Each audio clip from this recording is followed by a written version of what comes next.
사랑하는 성도 여러분, 오늘 이 예배에 나오신 여러분들을 모두에게 주 예수 그리스도의 평강과 은혜가 또한 그분의 무한한 자비하심이 가득한 귀한 시간 되길 간절히 축복합니다. 우리가 인생을 살아가면서 가장 무서운 적 중에 하나는 외부의 거대한 시련이나 핍박이 아닙니다. 진짜 무서운 적은 우리 내면에 소리 없이 찾아오는 익숙함이라는 질병입니다. 어떤 일이든 처음 시작할 때는 떨림이 있고 감격이 있지요. 처음 여러분 직장을 출근할 때 감격을 좀 생각해 보세요. 그리고 결혼을 준비하며 가정을 처음 이룰 때의 감격들, 그리고 처음 은혜를 받고 십자가 앞에 눈물을 흘릴 때 그 감격을 여러분 기억하실 것입니다. 그러나 시간이 지나고 여러분 그것이 일상이 되면 그 감격은 사라지고 매너리즘과 여러분 타성만 남게 돼요. 우리의 예배도 마찬가지입니다. 처음에는 예수님을 인격적으로 만났을 때는 예배당 문을 열고 들어오는 순간 눈물이 흐르고요, 찬송가 한 소절만 불러도 여러분 그 찬송 한 소절이 내 가슴에 머물고 내 가슴을 찌르는 그런 은혜가 있었습니다.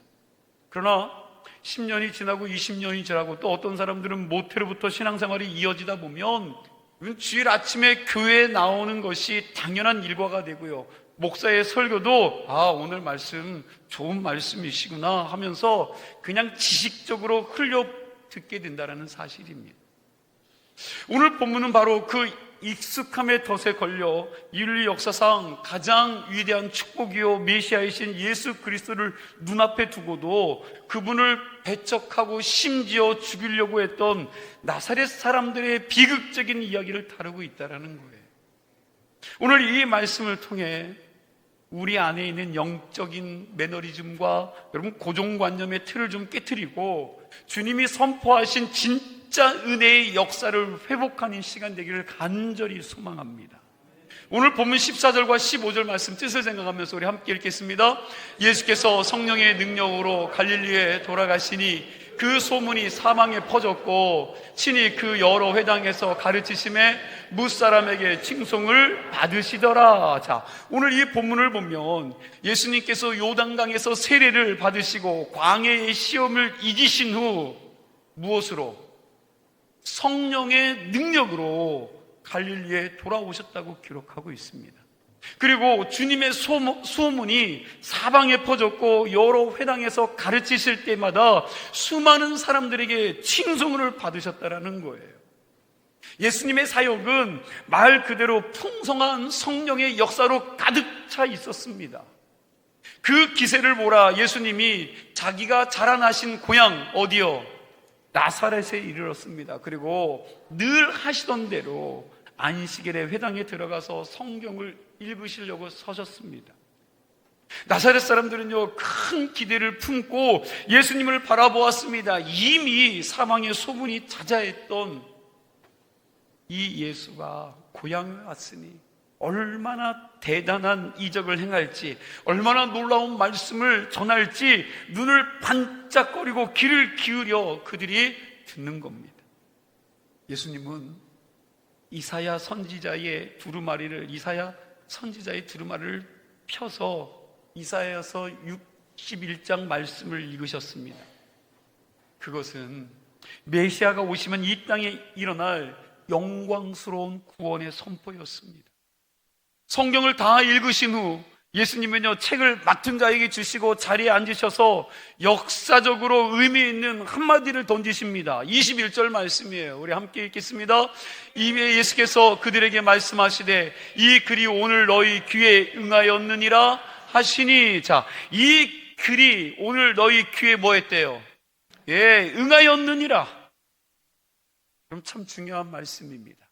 이 글이 오늘 너희 귀에 응하였느니라.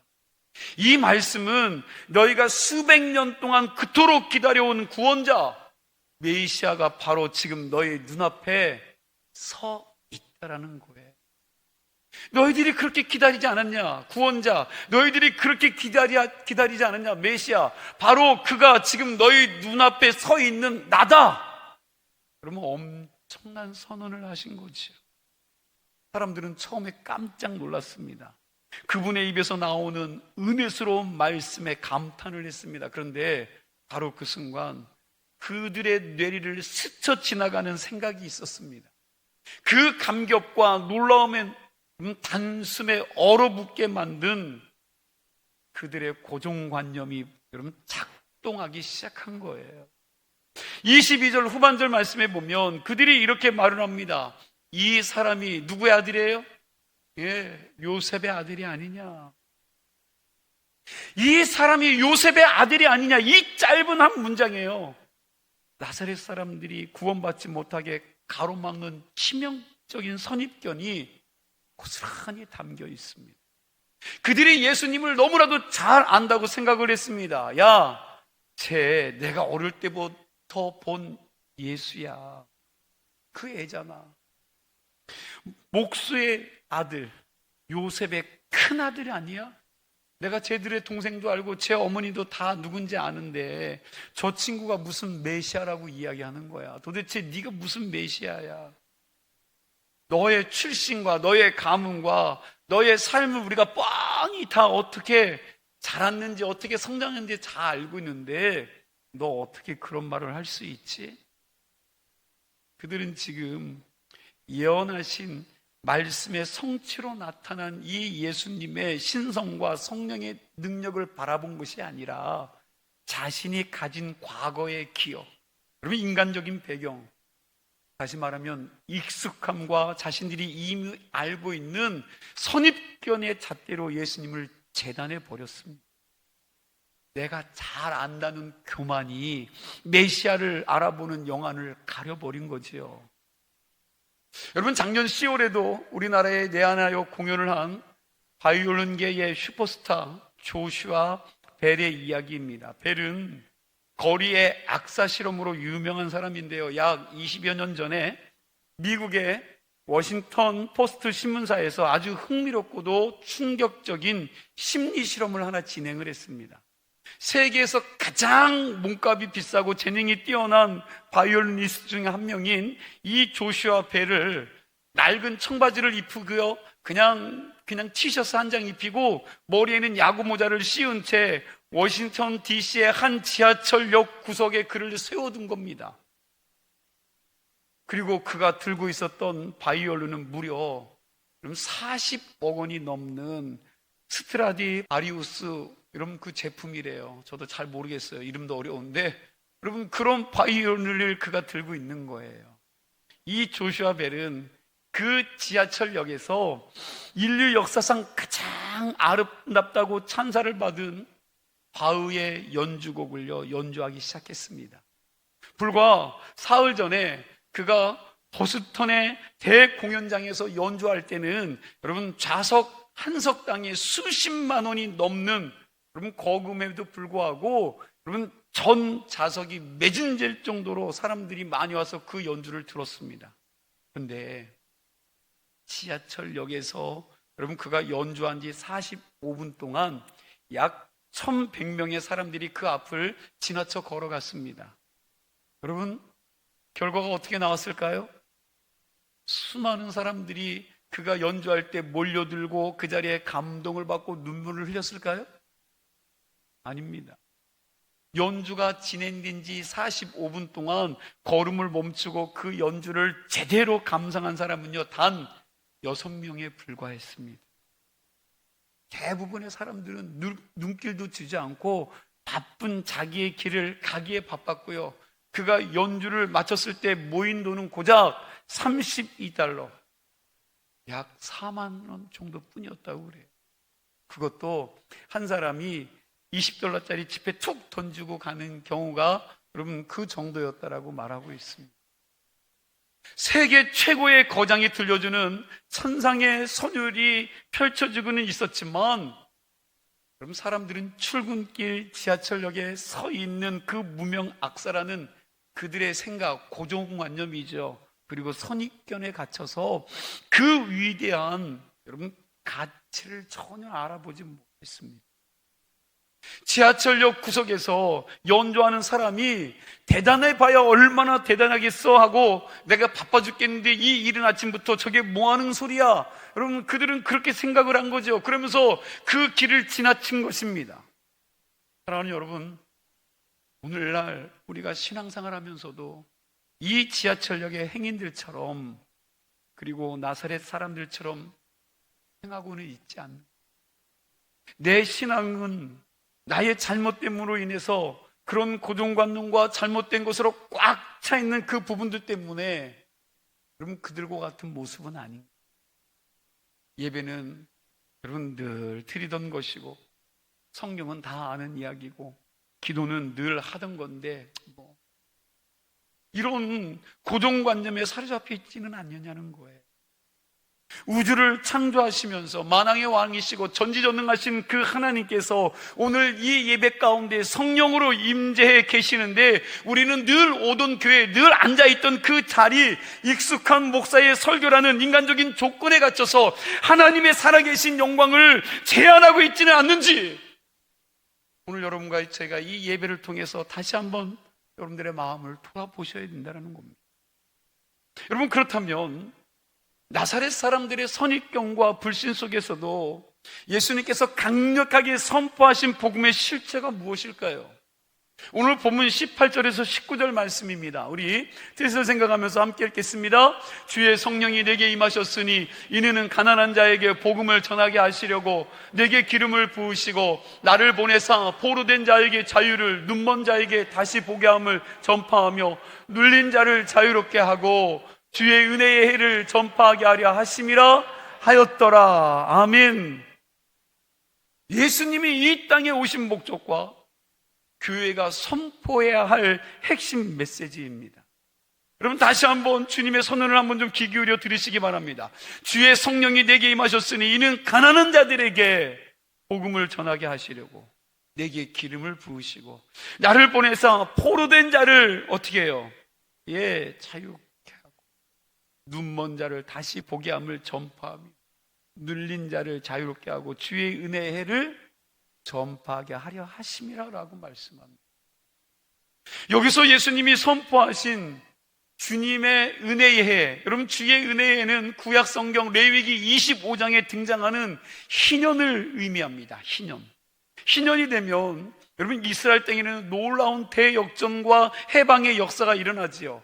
50년마다 찾아오는 이 희년은 나팔소리가 울려 퍼지면 빛을 져서 사방에 다른 사람들의 노예로 팔려왔던 자들이 아무런 대가 없이 자유인이 되어서 가족의 품으로 돌아갑니다.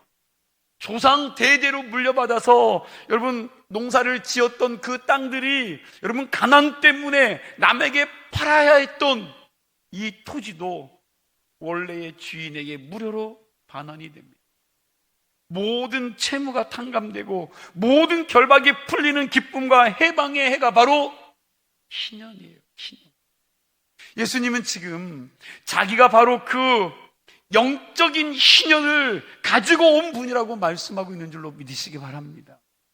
오늘 18절 말씀에서 예수님께서는 자신이 오신 이유를 다음과 같이 선언하고 있어요. 4가지를 이야기합니다. 첫째는 가난한 자에게 복음을 전하기 위해서 오셨다는 거예요. 이건 단순히 물질적인 가난을 넘어 여러분 심령이 가난하여 하나님의 은혜가 아니고는 단 1분 1초도 살 수 없다고 고백하며 통회하는 심령들에게 기쁨의 구원의 소식을 전하기 위해 오신 분이라는 사실입니다. 둘째는 포로된 자에게 자유를 주기 위해서 오셨어요. 죄의 본성에 결박되어 중독에 묶여 돈의 노예가 되어서 세상의 평판과 상처로 사로잡혀 있는 여러분 그런 것들로 끌려다니는 우리의 인생들을 십자가의 보혈로 완전히 해방시켜 주시기 위해 오신 줄로 믿으시기 바랍니다. 셋째는 눈먼 자를 다시 보게 함을 전파하기 위해서 오셨다는 거예요. 육신의 눈은 떴지만 영적인 눈이 멀어서 이 썩어질 세상의 물질과 정욕만을 쫓아가고 있는 여러분 그런 영혼들에게 눈을 열어주셔서 영원한 하나님의 나라, 영원한 가치를 바라볼 수 있는 눈을 열게 해주시기에 오셨다라는 것입니다. 네 번째는요, 눌린 자를 자유케 하기 위해서 오셨어요. 죄책감에 눌리고 삶의 염려와 여러분 질고에 짓눌려 숨쉬기조차 힘든 이들을 찾아오셔서 수고하고 무거운 짐진 자들아 다 내게로 오라, 내가 너희를 쉬게 하리라고 참된 평안을 선물로 주시기 위해 오신 분인 줄로 믿으시기 바랍니다. 이 위대한 해방과 은혜의 복음이 2000년 전 나사렛 회당에서만 선포된 것이 아니에요. 예수님은 오늘 복음을 듣는 우리들에게도 동일하게 말씀하시는 줄로 믿으시기 바랍니다. 이 글이 오늘 너의 귀에 뭐 했다고요? 응하였느니라. 응하였느니라. 복음은 먼 미래의 약속이나 죽어서만 가는 천국을 이야기하는 것이 아닙니다. 오늘 내 마음을 열어서 이 예수 그리스도를 구주로 믿고 그분을 내 삶의 주인으로 모셔드리면 바로 그 순간 여러분 내 삶의 실제 하나님의 통치가 이루어진다는 거예요. 그러면 그 즉시 나를 얽매이고 있었던 모든 죄의 결박들이 풀어지고요, 하나님 나라 자녀로서의 삶이 시작되는 본능이 복음 안에 있다는 사실입니다. 그러나 안타깝게도 나사렛 사람들이 그 위대한 은혜의 선포를 듣고 여러분 어떻게 했어요? 그런 놀라운 말씀을 듣고도 그들은 마음의 문을 닫아버렸습니다. 그들은 예수님의 말씀을 영적으로 받지 않고 23절에 기록된 것과 같이 뭐라고요? 우리 23절 한번 읽어볼까요? 예수께서 그들에게 이르시되 너희가 반드시 의사야 너 자신을 고치라 하는 속담을 인용하여 내게 말하기를 우리가 들은 바 가버나움에서 행한 일을 내 고향 여기서도 행하라 하리라. 야, 그렇게 용하다며, 네가 그렇게 용하다며, 내가 가버나움에서 행했다는 그 기적이나 여기서 한번 좀 보여줘 봐라. 우리 눈으로 보기 전에는 못 믿겠다. 무슨 말이에요? 구경꾼의 자세예요. 구경꾼의 자세로 표적만을 요구했습니다. 이에 예수님께서는 24절의 말씀대로 여러분 말씀으로 대답을 하시죠. 우리 24절 말씀입니다. 함께 있습니다. 또 이르시되 내가 진실로 너희에게 이르노니 선지자가 고향에서는 환영을 받는 자가 없느니라. 자, 이 말씀처럼 선지자가 고향에서는 환영을 받아요, 못 받아요? 예, 환영을 못 받는다라고 말씀하시고 연이어서 구약 역사에 있었던 뼈아픈 두 가지 사건을 끄집어내세요. 그게 25절부터 27절까지 말씀인데 우리 뜻을 잘 생각하면서 함께 있습니다. 내가 참으로 너희에게 이르노니 엘리야 시대에 하늘이 3년 6개월간 닫히어 온 땅에 큰 흉년이 들었을 때에 이스라엘에 많은 과부가 있었으되 엘리야가 그 중 한 사람에게도 보내심을 받지 않고 오직 시돈 땅에 있는 사렙다의 한 과부에게 뿐이었으며 또 선지자 엘리사 때에 이스라엘에 많은 나병 환자가 그 중에 한 사람도 깨끗함을 얻지 못하고 오직 수리아 사람 나만 뿐이었느니라. 아멘. 여러분 이 말씀에 보면 엘리야 시대에 3년 6개월 동안 뭐가 안 내렸다고요? 예, 비가 안 내려서 온 땅에 가뭄이 극심하게 들었을 때에 이스라엘의 수많은 과부, 여러분 이스라엘에 얼마나 많은 과부가 있었겠습니까? 그런데 이스라엘에 있는 수많은 과부가 있었지만 엘리야가 그들에게 보내심을 받아요, 못 받아요? 그들이 세게 보내심을 받지 않고 오직 시돈 땅에 있는 이방인이에요. 이방인. 선택된 자기들이 아니라 이방인인 사렙다의 한 과부에게만 보냄을 받았습니다. 또한 엘리사 시대에도 이스라엘에 수많은 나병 환자가 있었지만 여러분 그 중에 누구도 고침을 받지 못해요. 그러면 누구에게만? 예, 나만. 이방인이잖아요. 오직 이방 나라의 아람 군대 장관이었던 나아만만이 고침을 받은 거예요. 무슨 말입니까? 여러분 이 말씀이 의미하는 바가 무엇입니까?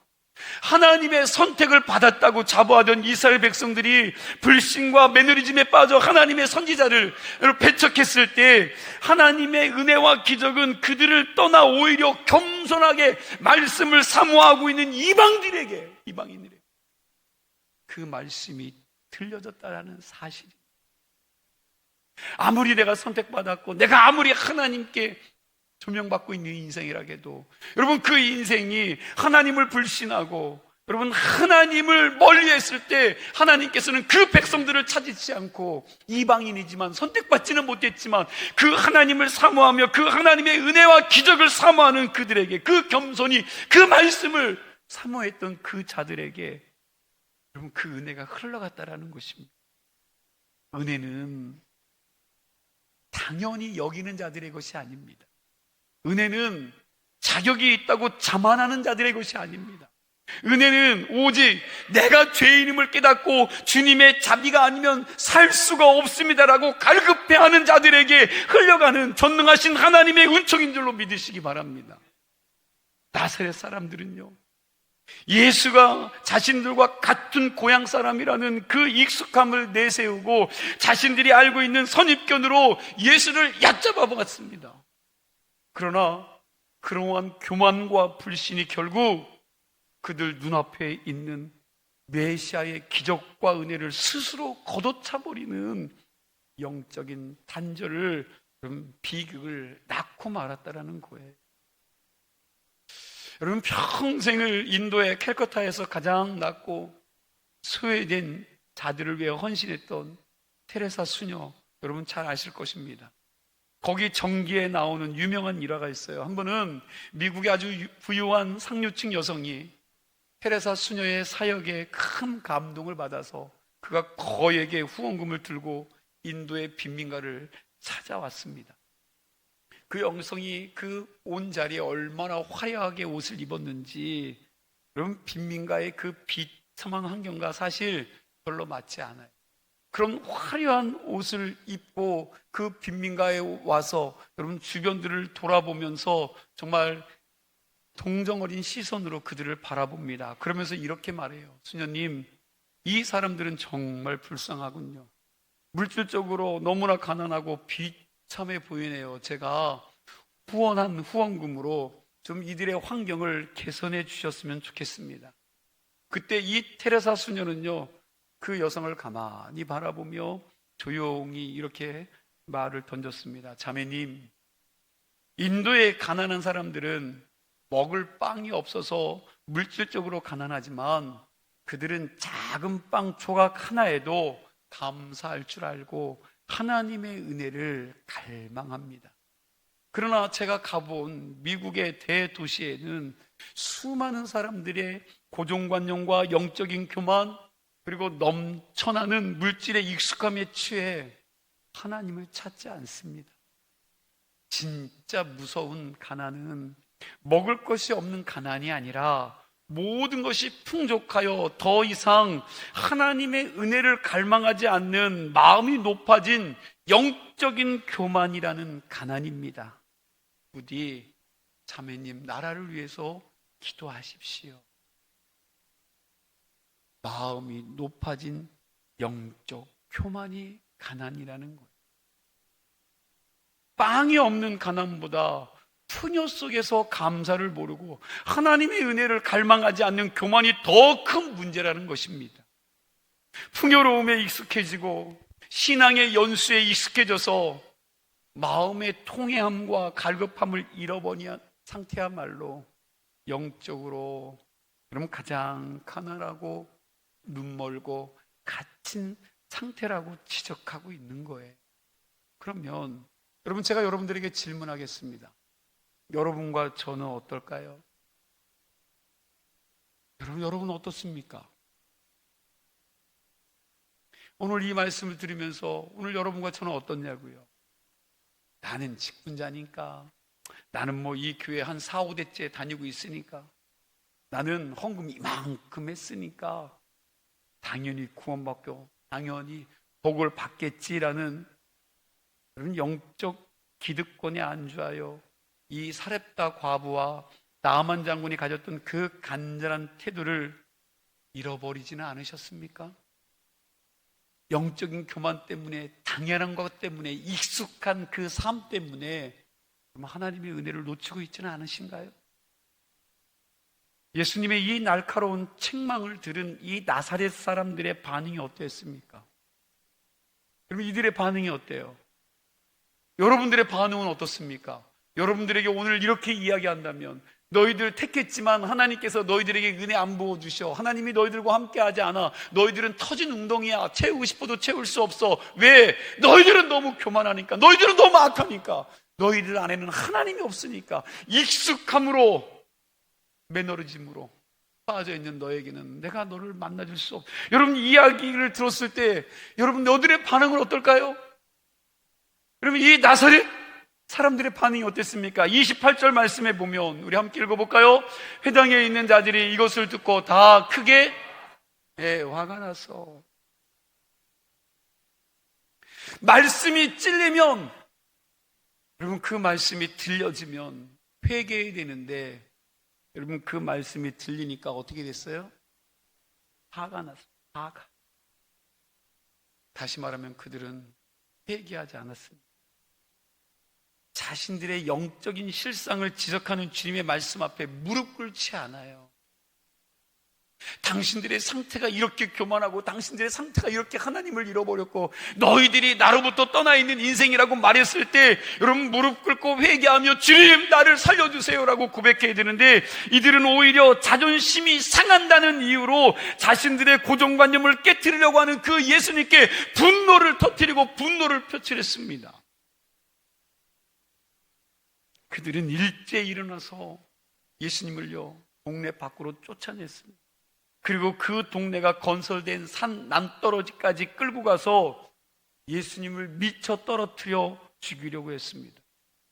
불과 몇 분 전까지만 해도요, 예수님의 입에서 나오는 은혜로운 말씀에 놀라워하던 그들이 자신들의 죄를 지적당하자 한순간에 맹수로 돌변하여 주님을 살해하려고 했던 것입니다. 이것이 오늘 여러분과 저의 악함 아닙니까? 들려지는 말씀 앞에 회개하고 통회해야 되는데, 여러분, 그 말씀 앞에 내가 다시 한번 우리의 신앙을 점검하며 내가 잃어버렸던 것들을 다시 찾아야 되는데, 오늘 이들처럼 내 자존심이 상한다고, 나의 마음을 열받게 했다고 여러분과 제가 그러고 있지 않냐는 거예요. 이게 우리 악함이에요. 인간들의 악함입니다. 복음을 종교로만 받아들이는 껍데기 신앙인들의 무서운 실체예요. 다시 말하면 종교인입니다. 신앙인이 아닌 거지요. 그러나 본문 마지막 30절은요, 우리에게 위험하고도 여러분 위대한 승리의 장면을 보여주지요. 우리 다 같이 30절 말씀 한 목소리로 뜻을 생각하며 함께 있습니다. 예수께서 그들 가운데로 지나서 가시니라. 아멘. 분노한 군중이 예수님을 에워싸고 낭떠러지로 밀어 떨어뜨려 보려고 했지만, 예수님께서는 신적인 권위와 당당함으로 그 분노한 군중들의 한가운데를 뚫고요, 유유히 걸어 나가셨습니다. 인간의 불신과 악함과 배척이 하나님의 구원의 계획을 결코 가라막거나 좌절시킬 수 없음을 우리에게 보여주는 강력한 선언인 줄로 믿으시기 바랍니다. 나사렛 사람들이 믿지 않는다고 해서 예수님이 메시아가 안 되는 건 아니잖아요. 그들이 배척한다고 해서 주의 은혜의 희년의 역사가 중단되는 것이 아님을 믿으시기 바랍니다. 다만 믿지 않는 동네에서 예수님은 더 이상 사역을 이어갈 수 없으시니, 예수님은 불신하고 대적한 나사렛을 떠나서 어디로요? 주님의 은혜를 간절히 기다리고 있는 또 다른 영혼들이 있는 동네를 향해서 묵묵히 걸어가실 뿐입니다. 사랑하는 여러분, 오늘 주님은 우리 예배 가운데 역사하고 계신 줄로 믿습니다. 그러기에 우리에게 도전하시는 줄로 믿어요. 너희는 나를 누구라고 하느냐? 너희는 여전히 나를 너희의 좁은 생각과 선입견과 익숙함의 틀 안에 가두어둔 채 요셉의 아들 정도만, 요셉의 아들로만 대하고 있지는 않느냐? 오늘 우리 안에 있는 모든 익숙함의 덫을 좀 깨트리기를 원합니다. 다 안다고 생각했던 교만을 좀 십자가 앞에 좀 내려놓으세요. 내 생각과 내 상식과 내 자존심에 맞지 않는 말씀이 강단에서 선포될 때 이 나사렛 사람들처럼 마음문 닫고 분노하는 것이 아니라, 주여, 내가 눈먼 자였습니다. 주님, 내가 바로 포로된 자였습니다. 내가 바로 눌린 자이오니 나를 불쌍히 여겨주시고 나를 겸손히 주님의 은혜로 구해달라고, 나를 살려달라고 구할 수 있는 믿음의 성도들이 다 될 수 있기를 간절히 축복합니다. 우리가 겸손히 마음을 열 때에 사방을 에워싼 군중들의 분노 속에서도 당당하게 그 한가운데를 통과하셨던 예수님의 강력한 생명의 능력이 오늘 우리의 삶 한가운데 동일하게 임하게 될 줄로 믿습니다. 그리하여 우리를 묶고 있는 가난과 질병과 중독과 죄악의 결박은 떠나가고 영적인 눈이 열리며 눌린 마음에 참된 자유와 기쁨이 강물같이 흘러나는 은혜가 있기를 간절히 소망합니다. 이번 주 한 주간 여러분 삶의 터전으로 나아갈 때 좀 익숙함과 선입견이라는 영적 교만을 좀 예수의 이름으로 아주 단호하게 끌어내세요.